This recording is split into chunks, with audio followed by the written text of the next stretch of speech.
Hello and welcome to English Sutra. मैं doctor Swati Sharma. कैसे हैं आप सभी? और आज डेट 32 और आप लोगों की तैयारी आई होप कि अच्छी चल रही होगी और चलनी भी चाहिए। थोड़ी सी हार्ट बीट भी बढ़ी हुई होगी। एग्ज़ाम बहुत पास आ रहा है। और 1 मिनट का टाइम दीजिए भाई, ये लाइट जल रही है यहाँ पे।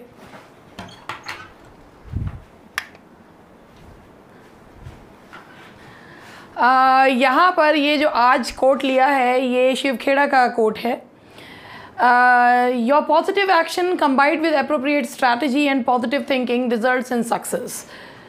इसका मतलब ये है कि योर पॉजिटिव एक्शन सही समय पर आप अगर किसी काम को बिल्कुल सही नीयत से करते हैं, उसके साथ सही स्ट्रैटेजी अपनाते हैं और थ्रू आउट द वे आप अगर अपनी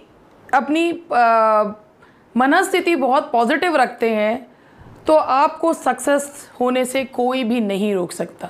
सक्सेस आपका वेट कर रहा है कि आइए और मुझको लेके जाइए। तो इसी के साथ हम लोग जो है वो को अपना प्रैक्टिस पेपर आज मैं आप लोगों के लिए लेकर आई हूँ। आज प्रैक्टिस पेपर के कुछ आधे क्वेश्चंस हैं, आधे क्वेश्चंस कल करवाऊँगी। तो चलिए प्रैक्टिस पेपर जो है वो शुरू करते हैं। पहला क्वेश्चन है, fear no more the heat of the sun. Fear no more the heat of the sun, nor the furious winter's rages are the lines that Virginia Woolf repeats in a novel Mrs. Dalloway. Mrs. Dalloway में Virginia Woolf के जो novel है, Virginia Woolf जो कि modern writer हैं, Bloomsbury group की जो member हैं थी, और उन्होंने जो है रूम ऑफ वंस ओन, और she was a feminist writer, और इन्होंने स्ट्रीम ऑफ कॉन्शियसनेस टेक्निक का प्रयोग बहुत अच्छे से करा है। तो इन्होंने एक अपना जो नावल है मिसेस डेलोवे, उसमें ये डायलॉग बार बार आता है। ये डायलॉग लिया गया है शेक्सपियर के प्ले। कहाँ से लिया गया है? शेक्सपियर के कौन से प्ले से लिया हुआ है? देखिए, ट्वेल्थ नाइट, मकबेथ, सिम्बलीन, नन। तो ये लिया गया है शेक्सपियर के प्ले सिम्बलीन से। ये डायलॉग जो है वो लिया गया है। Now the next question is, Nahum Tate is known for. Nahum Tate, देखिए, शेक्सपियर की one of the best tragedies में से एक मानी जाती है किंग लियर। किंग लियर, जिसमें किंग लियर अपनी 3 बेटियों में अपने राज्य को डिवाइड करना चाहते हैं, और वो इतने ज़्यादा जो है पुश करते हैं अपनी तीसरी बेटी कॉर्डिलिया को कि वो जो है वो कहती है कि मैं आपसे उतना ही प्यार करती हूँ जितना एक बेटी को अपने फादर से करना चाहिए, एंड दैट्स वाई वो उसे अपनी संपत्ति में से बेदखल कर देते हैं। She got married to king of France, और उसकी अंत में मृत्यु हो जाती है। अब ये प्ले को हैप्पी एंडिंग, कॉर्डिलिया को जीवित दिखाना और उसकी शादी करवाना, ये प्ले को हैप्पी एंडिंग किसने दी थी? नाहम टेट ने। तो Nahum Tate is known for giving a happy ending to Othello, Hamlet, happy ending to King Lear. तो इसका आंसर है आपका giving a happy ending to King Lear. Which is the correct spelling? इनमें से कौन सी spelling सही है? इनमें से कौन सी स्पेलिंग सही है? इनमें से करेक्ट स्पेलिंग है एट्रोसिटीज़। बहुत सी ज़्यादा जो है वो क्रूरताएँ, बहुत सी किसी पर जो है जुल्म तोड़ना, तो उसे एट्रोसिटीज़ कहा जाता है। मुझे पता है मैं बीच बीच में जो ये फ़नी जो है वो करती रहती हूँ, आपको कुछ को सुनने में मज़ा आता है, कुछ को नहीं आता है, मगर और एक चीज़ मैं आप लोगों से कहना चाहती हूँ, व्हेनेवर आई से एनीथिंग, कि जब भी मैं किसी चीज़ पे कहती हूँ तो मुझे ना एक डायलॉग ज़रूर सुनने को मिलता है। कुछ तो लोग कहेंगे, लोगों का काम है कहना। अरे मैं भी तो लोग ही हूँ, साधारण लोग ही हूँ। अगर आपको कोई कुछ कहता है तो आप में से मुझे बताइए ऐसे कितने लोग हैं जो बिल्कुल चुप रह के मुस्कुराते रहते हैं। अरे मैं सच बता रही हूँ, I am a very simple human being. फिर मेरा डायलॉग, मैं किसी और ग्रह की प्राणी नहीं हूँ। हालांकि यह कहा जाता है man are from the Mars and women are from Venus, मगर मैं इसी ग्रह की प्राणी हूँ। तो भाई, और मैं तो जो है ना बहुत ज़्यादा चीज़ों पे तो रिएक्ट करती ही नहीं। कभी कभी किसी चीज़ पे जो है वो रिएक्ट करना पड़ता है, क्योंकि लगता है बताना पड़ता है। अगर आप कभी रिएक्ट नहीं भी करते हैं तो लोगों को ये लगता है कि शायद ये डरते हैं, शायद ये कुछ ऐसा होता है। देखिए डरना और दबना वाली बात तो वैसे भी अलग है, बट मैंने आपसे क्या कहा, I am also a very simple human being, इसीलिए लोगों का काम है कहना तो हमारा काम है बोलना। हर एक पे नहीं, बट फिर भी जब कभी कभी आती हो जाती है तो, और वैसे भी ये चीज़ तो चलती रहती है, part and parcel of life. देखिए besides a comma what is use to mark of a direct question. भाई देखिए एक बात है कि जब डायरेक्ट क्वेश्चन को मार्क करने के लिए कॉमा के अलावा और किसका यूज़ करते हैं। देखिए what is use to mark of a direct question besides a comma, comma के अलावा और किस चीज़ से डायरेक्ट क्वेश्चन नहीं है ये है direct quotation.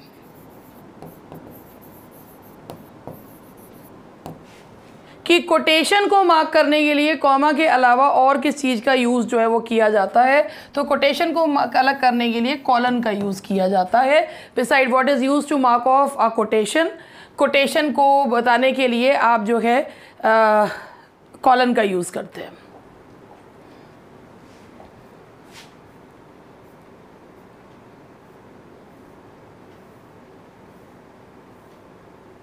Transmutation is the opposite of, transmutation का मतलब होता है परिवर्तित होना, जो परिवर्तित हो जाता है उसे ट्रांसम्यूटेशन कहा जाता है, परिवर्तन होना, दैट इज नोन एज परिवर्तन को बोला जाता है ट्रांसम्यूटेशन।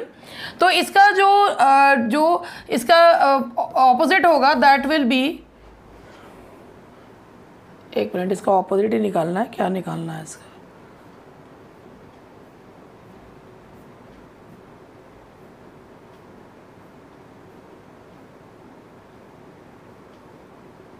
क्वेश्चन नंबर 5 का निकालना क्या है, ऑपोजिट निकालना। ट्रांसम्यूटेशन मैंने पढ़ा ही नहीं, transmutation is the opposite of, transmutation किस चीज़ का ऑपोजिट है, तो ट्रांसम्यूटेशन जो है वो ऑपोजिट है परपीचुएशन का। परपीचुएशन देखिए बना है परपीचुअल से, जिसका मतलब होता है निरंतर।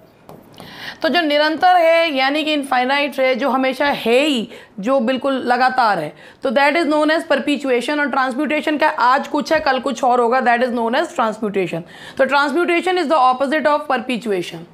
The next one is having womanly traits is known as, अगर किसी व्यक्ति के अंदर वुमेनली ट्रेट्स होते हैं तो उसे क्या कहा जाता है। वुमेनली ट्रेट्स का मतलब ये नहीं होता कि that person is neither male और फीमेल, कि उसका मतलब ये होता है कि they are men but they behave like women. कुछ ऐसे मतलब उनके अंदर हार्मोन्स का कुछ इस तरीके का होता है कि इतनी साइंस मैंने पढ़ी नहीं है वैसे, तो कुछ ऐसा हार्मोन्स का उनका कुछ इस तरीके की चीज़ें होती हैं कि although they have the body of main but they behave like women, sometimes they feel like women, and तो इसे कहा जाता है एफेमिनेट। एफेमिनेट जो है होता है कि एक व्यक्ति, एक आदमी, एक पूर्ण आदमी, मगर वो बिहेव करता है औरतों की तरह। Choose the correct spelling, correct spelling choose करनी है, तो ये है कॉर्बोरेट। देखिए इसमें ये है the correct spelling is corroborate. Now the next one is the correct antonym of tyro is, देखिए टायरो का मतलब होता है नौसिखिया, तो नौसिखिया का जो एंटोनिम होगा वो होगा अपने काम में दक्ष, मास्टर, वर्चुअसो। तो इसका आंसर होगा virtuoso, skilled, that will be virtuoso. A person who is neither a man nor a woman, जो कभी जो एक इंसान ना, जो इंसान कोई व्यक्ति ना तो आदमी है ना औरत है, उसे क्या कहा जाता है, that person is known as eunuch, उसे यनक जो है वो कहा जाता है। A major criminal act is known as, एक बहुत बड़ा क्रिमिनल एक्ट, महाअपराध, जो बहुत बड़ा अपराध होता है उसे क्या कहा जाता है, इट इज कॉल्ड फेलनी। बहुत बड़े अपराध को कहा जाता है felony. One who is greedy, जो बहुत पैसों का लालची होता है, देखिए जो ग्रीडी है बट ऑफ मनी, तो उसे जो है वो कहा जाता है एवेरिशियस। एवेरिशियस का मतलब होता है पैसों का लालची, भुक्कड़, उसे क्या कहा जाता है, avaricious. Now the next question is a final crushing defeat becomes, a final crushing defeat, बहुत बुरी तरीके से हार को गए to meet with one's Waterloo. तो ये जो है इसमें कहा जाता है that is Waterloo.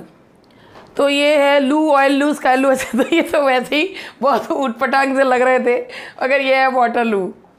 Now the next one is what word do we use for person who is morbidly concerned with his health. कई बार आप लोगों ने कुछ ऐसे लोग देखे होंगे जो अपनी हेल्थ के प्रति बहुत ही ज़्यादा कंसर्न रहते हैं और उनको जो है वो हर समय छींक भी आ जाएगी तो वो हॉस्पिटल में एडमिट होने के लिए पहुंच जाएंगे। एंड दे वेरी वेरी मतलब हर चीज़ उनको एक मीनिया सा होता है कि वो जो है वो बीमार हैं एंड वो हर समय अपनी हेल्थ को लेके बहुत कंसर्न रहते हैं। आज जैसे मैंने बोला होगा आपके दिमाग में ऐसे किसी न किसी व्यक्ति की इमेज भी आ गई होगी। तो ऐसे लोगों को कहा जाता है वेलेटुडिनेरियन, ऐसे जो those who are very very much concerned about their health. And now the next one is convert the following into simple sentence. He soon forgot the loss which he had sustained. अगर हम बात करें तो he soon forgot the loss. Loss जो है वो noun है, ये इसके बारे में बता रहा है तो adjective clause है। जहाँ पर भी clauses होते हैं वो subordinate clauses होते हैं, वो complex sentence होते हैं। तो हमें इसको बनाना है simple sentence में। Simple sentence में केवल एक finite verb होता है। He forgot the loss sustained by him, इसमें दो है। He soon forgot his sustained loss which he had, इसमें भी दो आ रहे हैं। He soon forgot his loss, he was in loss and soon एक ही है जिसमें आपका एक ही आ रहा है। He soon forgot his loss, तो यहाँ पर आएगा C। Now the next question is fill in the blank. Boy was excused, तो अब इसमें तो ऐसा हो सकता है नीदर बॉय वॉज एक्सक्यूज, कोई से भी लड़के को एक्सक्यूज़ नहीं करा गया। ईच बॉय वॉज एक्सक्यूज, तो मैं इसमें ईच ऐसे ऐसे क्वेश्चन जो होते हैं ना वो कभी कभी उलझा देते हैं। तो यहाँ इसका आंसर है ईच बॉय वॉज एक्सक्यूज, हर बच्चे को क्षमा जो है वो दे दी गई। तो ये मैंने ईच मान लिया इसमें। अभी एफ जो हो जाते हैं। I am badly in need of money, यहाँ जो प्रेपोजिशन आएगा that will B of, need के साथ प्रेपोजिशन लगता है of. Now the next question is He looks at me with suspicion, उसने मेरी तरफ बड़े घूर के जो है देखा, और कैसे देखा भाई, संदेह के साथ देखा। He looks at me with suspicion.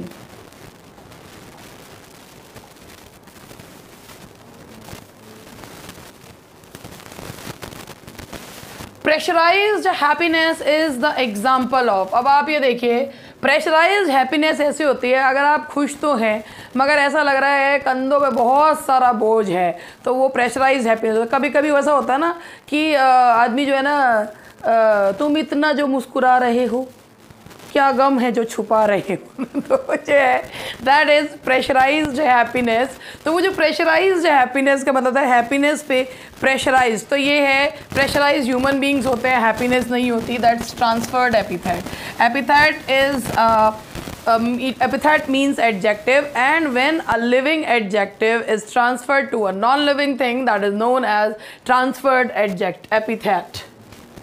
Now the next one is match the following: blank verse, unrhymed iambic pentameter, stanza, a division of a poem based on the thought form, verse, a unit of poetry such as a stanza or a line, genre, a literary type of form। अगर हम बात करते हैं तो blank words का मतलब होता है जिसमें राइम स्कीम नहीं होती मगर आयम्बिक पेंटामीटर होता है, बिल्कुल सही है। स्टेंजा का मतलब होता है पोएम को हमेशा स्टेंजा में डिवाइड किया जाता है, पैराग्राफ में प्रोज को डिवाइड किया जाता है। वर्ड्स का मतलब होता है कि अ यूनिट ऑफ पोइट्री, कि भाई स्टेंजा और अ लाइन को कहा जाता है। जॉनरा को पता किस टाइप को कहा जाता है। तो सारे करेक्ट है भाई, सारे करेक्ट हैं, all are correct. Allusion is, what is the meaning of allusion? Allusion का मतलब होता है जब हम किसी चीज़ के बारे में एक इनडायरेक्ट जो है रेफरेंस देते हैं तो उसे अल्यूजन कहा जाता है। उदाहरण दिया जाता है मगर डायरेक्ट नहीं, जो है इनडायरेक्ट जब हम उदाहरण देते हैं तो दैट इज नोन एज, किसी का नाम लिए बिना किस वैसे एक अल्यूजन का होता है कहाँ गया, an indirect reference to something. किसी चीज़ का इनडायरेक्ट रेफरेंस जब हम देते हैं तो उसे क्या कहा जाता है? अल्यूजन जो है वो कहा जाता है। Now the next question is डिनूमे। डिनूमे का मतलब क्या होता है? देखिए डिनूमे का मतलब होता है resolution, revelation, resurrection, none of these. देखिए डिनूमे का मतलब होता है, वैसे बहुत से लोगों ने इसे साधारण रूप में पढ़ रखा है, कॉमेडी का अंत जो होता है उसे डिनूमे कहा जाता है। जैसे ट्रेजेडी का अंत होता है, कैटास्ट्रॉफ होता है, तो कॉमेडी का अंत। ये ना मुझे बहुत कभी समझ में नहीं आता, बस टू मेक पीपल अंडरस्टैंड ये बहुत लेमन लैंग्वेज में बता दिया जाता है। डिनूमे का मतलब होता है व्हेन एवरीथिंग इज रिजॉल्व्ड, जब हर चीज़ सुलझ जाती है तो उसे डिनूमे कहते हैं, और जब बहुत बड़ी मुसीबत आती है तो उसे कैटास्ट्रॉफ कहा जाता है। तो इसका आंसर है, आपका डिनूमे का आंसर है resolution, and the pronunciation is denouement. अब आप ये मत सोचिएगा कि यार मैडम पता नहीं कैसे कैसे प्रोनाउंस करती रहती हैं, पता नहीं इस बावली को कुछ आता भी है नहीं आता है, बट भगवान की कृपा से इतना सब तो आता ही है। तो चलिए आगे बढ़ते हैं। A piece of writing which presents a characters inner thought is known as. जब किसी व्यक्ति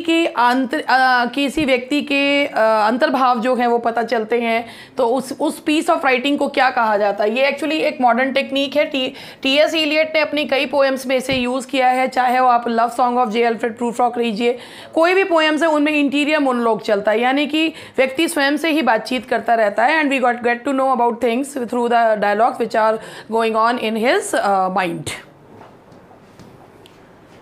Now the next one is Bildungsroman is a novel which deals with। Bildungsroman का मतलब ही होता है a novel of the formation years, कि एक जो नॉवल होता है फॉर्मेशन ईयर्स के बारे में बताता है, यानी कि जब किसी के बचपन से लेके बड़े होने तक के बारे में, एडल्ट होने तक के बारे में बताया जाता है, तो that is known as.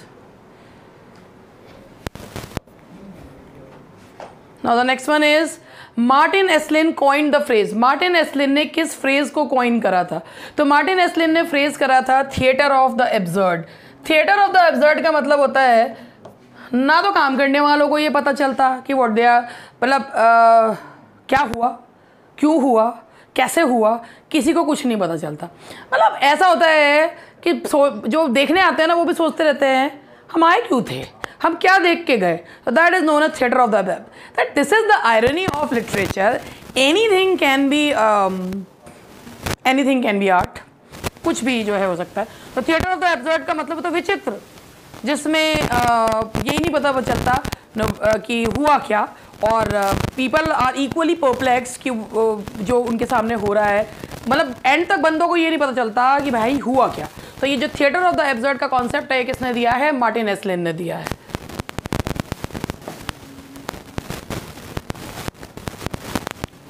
Myth comes from Greek word Mythos. Myth जो है वो माइथोस से आया, इसका मतलब होता है कहानी। कहानी को बोला जाता है plot, a story, plot, true और इन्वेंटेड। कहानी को बोला जाता है अ स्टोरी और प्लॉट, ट्रू और इन्वेंटेड। अच्छा, एक चीज़ मैं आप लोगों से और कहना चाहती हूँ कि जैसे ही ये वाला पेपर होगा तो उसके बाद मतलब पीजीटी के पेपर्स के मतलब चीज़ों को कवर करवा के, और उसमें मैं आप लोगों से एक चीज़ जानना चाह रही हूँ, और जितना ज़्यादा मेरे को कमेंट सेक्शन में ये चीज़ पर आप लोग बताएंगे उतना मेरे अच्छा रहेगा। I am going to start a batch for NTA NET. NET के लिए, नेट इंग्लिश के लिए मैं एक बैच जो है वो स्टार्ट करने जा रही हूँ, not a paid batch, it is completely free, और ये चलेगा आपका यूट्यूब पे चलेगा। लेकिन जितना ज़्यादा मुझे रिस्पॉन्स मिलेगा then only I will start this batch, तभी मैं इस बैच को स्टार्ट करूँगी, अदरवाइज़ मैं इस बैच को स्टार्ट नहीं करूँगी। कब स्टार्ट होगा, सब कब चीज़ होंगी, वो सब चीज़ आपको बता दी जाएगी, but that depends on your response. अगर आप लोग चाहते हैं कि आप उससे पढ़ना चाहते हैं नेट के लिए, there will be no paid batch for that. सब चीज़ जो है आपको यूट्यूब पे जिस तरीके आप लोग इतने समय से मेरे से जुड़े हुए हैं, आपको सबको पता है कि मैं क्या पढ़ाती हूँ, कैसे पढ़ाती हूँ, तो मैं आपको नेट का अच्छा रेलिवेंट मटेरियल प्रोवाइड करवाऊँगी। तो आप लोग मुझे जो है अपने वैल्यूएबल कमेंट्स ज़रूर दें। तो myth comes from Greek mythos signifying a story और प्लॉट, ट्रू और इन्वेंटेड उसे कहा जाता है। The next question is it is a Marxist और communist propaganda using the theatre form. जब कभी किसी को अपनी बात कहने के लिए प्रोपेगेंडा करना होता था तो उस प्रकार के थिएटर को क्या कहा जाता था? That is known as agitprop. अब आप इसको देखिए, एजिट प्रॉप जो बना है वो दो शब्दों से मिलकर बना है। एजिट का मतलब होता है agitation and prop that they show. तो एजिट प्रॉप थिएटर जो है जब अपने बात को कहने के लिए, एजिटेशन को दिखाने के लिए यूज़ किया जाता था, that is known as agitprop theatre. And now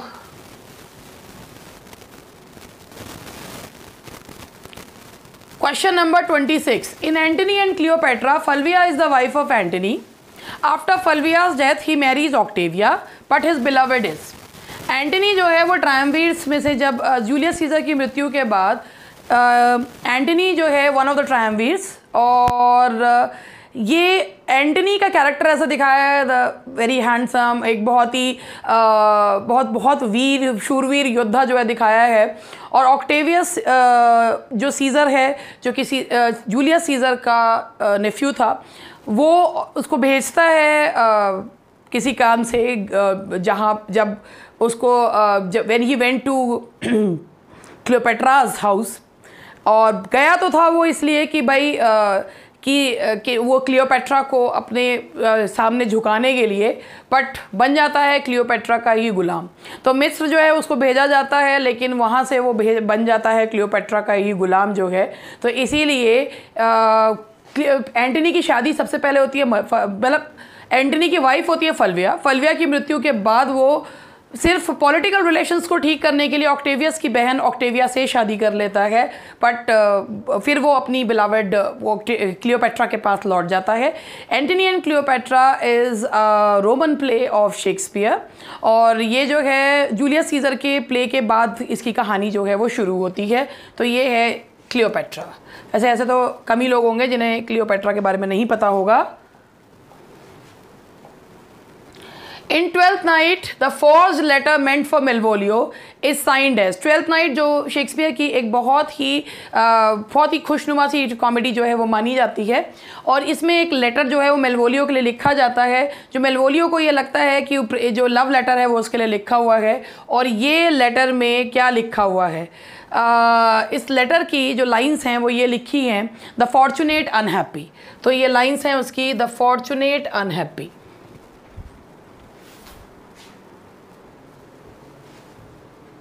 Now the next question is, he is associated with lust and violence, he reigns in court and palaces, who is he? ये Bible से Milton ने अपने paradise lost के बारे में जो उसका concept है वो लिया है। उसमें जो एक फॉलन एंजल दिखाया है, जो सैटर्न का साथी दिखाया है, वो है बिलायल। और बिलायल से ही मिल्टन ने कंपेयर करा है, जो राइटर्स हैं कोर्ट राइटर्स को कंपेयर करा है। तो बिलायल जो है वो है जो लस्ट और वायलेंस से संबंधित है, उसको बिलायल को दिखाया गया। ये बाइबल से रेफरेंस है। Milton wrote a Latin pastoral to express his sorrow on the death of his friend Charles Diodati. Milton ने अपने दोस्त चार्ल्स डियोडिटी की मृत्यु पर एक पोएम लिखी है, दैट इज एपिथेमियम डेमोनिस। ये एक लैटिन एलिजी है जो उन्होंने अपने दोस्त की मृत्यु पर लिखी है। The next one is, Which one of the following is an attack on the political corruption of the clergy? जब मिल्टन जो है, मिल्टन जब से उन्होंने क्रोमवेल को उन्होंने एडमायर करना शुरू करा था और वो पार्लियामेंट को सपोर्ट करने लगे थे, तब से उनको वो वैसे भी कहते हैं सिविल वॉर को शुरू होने का रीज़न ही यही था कि प्यूरिटन्स के लिए चर्च में काफ़ी सारे नियम कानून जो है वो लगा दिए गए थे। दैट इज़ वाई, और मिल्टन को ये लगता था कि चर्च में इतनी करप्ट प्रैक्टिसेस हैं कि चर्च में लोगों को सिर्फ स्क्रिप्चर को पढ़ना चाहिए, स्क्रिप्चर्स को मानना चाहिए और बाकी चीज़ों को नहीं करना चाहिए। पोप से ज़्यादा लोगों को स्क्रिप्चर्स पे ध्यान देना चाहिए, और इसीलिए उन्होंने लिखा था चर्च के सुधार के लिए लिखा था उन्होंने ऑफ रिफॉर्मेशन। ये ट्रैक्ट था उनका, pros tract of reformation. Now the next question is, the title of Areopagitica derived from a speech which was addressed to the Athenian court of the Areopagus. The speech was addressed by एरियोपेजिटिका जो एक speech है वो Athenian court को address है, और ये speech जो है वो वॉज एड्रेस्ड बाय आइसोक्रेट्स। ये स्पीच बोली गई थी आइसोक्रेट्स के द्वारा, ये स्पीच जो है वो बोली गई थी। Choose the correct synonym. सबसे पहला है गैम्बिट। गैम्बिट का मीनिंग देखिए, सिनोनिम लगाने हैं तो इसका आंसर है that will B trick. Gambit का होता है ट्रिक। तो ये मिले जुले क्वेश्चंस आज मैं आप लोगों के लिए लेकर आई हूँ। तो ये है गैम्बिट का होता है trick.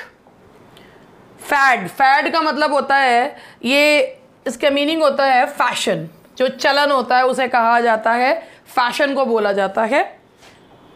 And the next one is ये है बाउडलराइज। बाउडलराइज जो है वो तो वैसे भी शेक्सपियर के प्ले को बाउडलर ने सेंसर किया था, तभी से वहाँ से ये टर्म आया। डिक्शनरी में ये वर्ड तब यूज़ हुआ था। बाउडलराइज का मतलब होता है सेंसर कर देना, काट छाट कर देना, तो दैट इज सेंसर।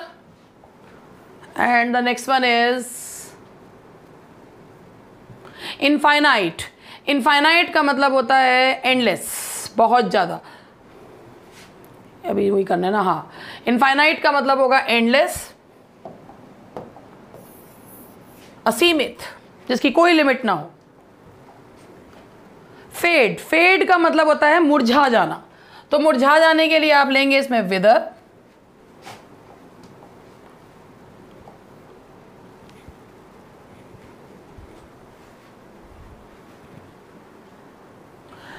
बॉक जो वर्ड होता है उसका मीनिंग होता है किसी चीज में बाधा डालना, तो इसमें से कोई भी ऑप्शन इसका सही नहीं है, तो इसमें होगा टू क्रिएट ऑब्स्टिकल्स या टू हर्डल, तो इसमें से कोई भी इसका सही नहीं है, ठीक है।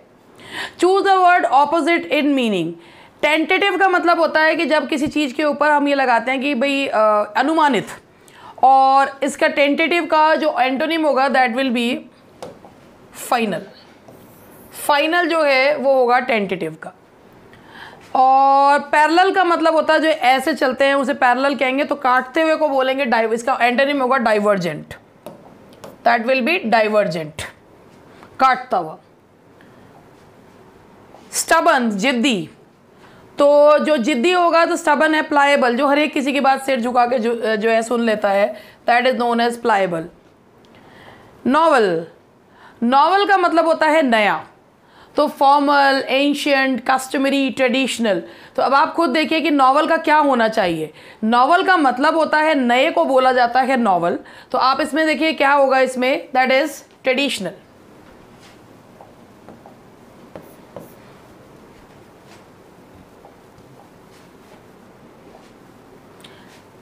लायबिलिटी। लायबिलिटी होती है जिम्मेदारी जो होती है उसे लायबिलिटी कहा जाता है, तो उसका आंसर होगा assets.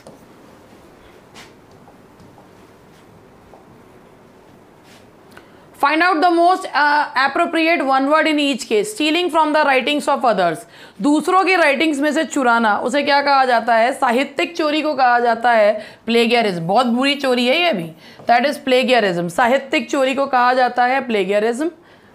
Short descriptive poem of picture scene और इंसिडेंट, एक ऐसी पोएम जो कि छोटी सी पोएम जो कि एक मतलब एक सीन के बारे में बताती हुई हो, तो उसे क्या कहा जाता है? That is known as idyll. Idyll को बोला जाता है short descriptive poem. A man who starves body for the good of soul, कि एक व्यक्ति जो संन्यास, संत जो अपने शरीर को बाहरी कष्ट देता है अंतर मन को पर्ज करने के लिए, तो उसे कहा जाता है ascetic, सन्यासी, ascetic। A person who is reserved in talk, जो बहुत कम बोलता हो, उसे क्या कहा जाता है? रेटिसेंट। बहुत कम बोलने वाले को बोला जाता है reticent. A short stay at a place, बहुत थोड़ी देर के लिए जो कहीं पे रुकना, तो इसमें याद रखिएगा सोजर्न।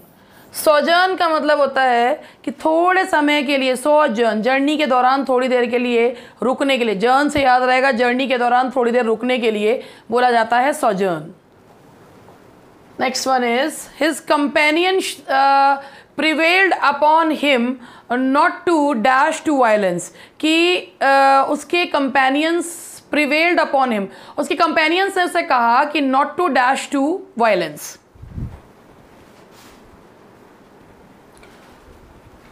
देखिए इसके कंपेनियंस ने उससे कहा कि भाई तुम जो है वायलेंस पर जो है रिजॉर्ट मत करो, तो यहां पर आएगा not to resort to violence. The next one is no country can dash a practice can dash to practice a constant rigid foreign policy in view of the world power और dynamics. No country can afford, कोई भी country afford नहीं कर सकती इस प्रकार की चीज को भी। ये देखिए यहाँ पर बीच में भी गोला बन गया है ये। If the president does not grant dash in his case he will be hanged shortly, कि अगर प्रेसिडेंट ने उसे क्षमादान नहीं दिया तो उसे लटका दिया जाएगा। तो क्षमा को बोला जाता है क्लीमेंसी, उसे बोला जाता है that is known as clemency. The next one is the cancer patients are dashed into their mode of life for the research purpose। अब देखने में लग रहा है कि भाई एग्जामिन्ड भी हो सकता है, लेकिन यहाँ पर आप देख रहे हैं कि यहाँ ना इनटू लगा हुआ है, और इनटू जब लग रहा है तो यहाँ पे इन्वेस्टिगेटेड इनटू आएगा। इन्वेस्टिगेटेड इनटू का मतलब होता है किसी चीज़ को एग्जामिन करना और उसको सिस्टमेटिकली उन चीज़ों को पढ़ना, उसे कहा जाता है इन्वेस्टिगेटेड इनटू। अगर हम किसी चीज़ की जांच पड़ताल के बारे में बात करते हैं तो इन्वेस्टिगेटेड के बाद इनटू का प्रयोग नहीं किया जाता, लेकिन अगर इनटू लग रहा है और इन्वेस्टिगेटेड है तो इसका मतलब होता है किसी चीज़ को एग्जामिन करना। I request you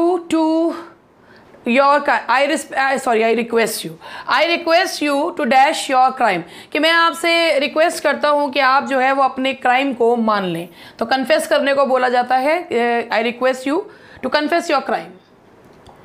Choose the one which best expresses the meaning of the idiom phrase the boy turned a deaf ear to the pleadings of all his well-wishers, कि भाई जब एक बच्चे उस लड़के ने सारी बातों को अनसुना कर दिया जितने भी उसके वेल विशर्स ने कहा था। तो listen carefully, was deadly oppose, posed in indifference, did not pay any attention. इसका सही आंसर है did not pay any attention.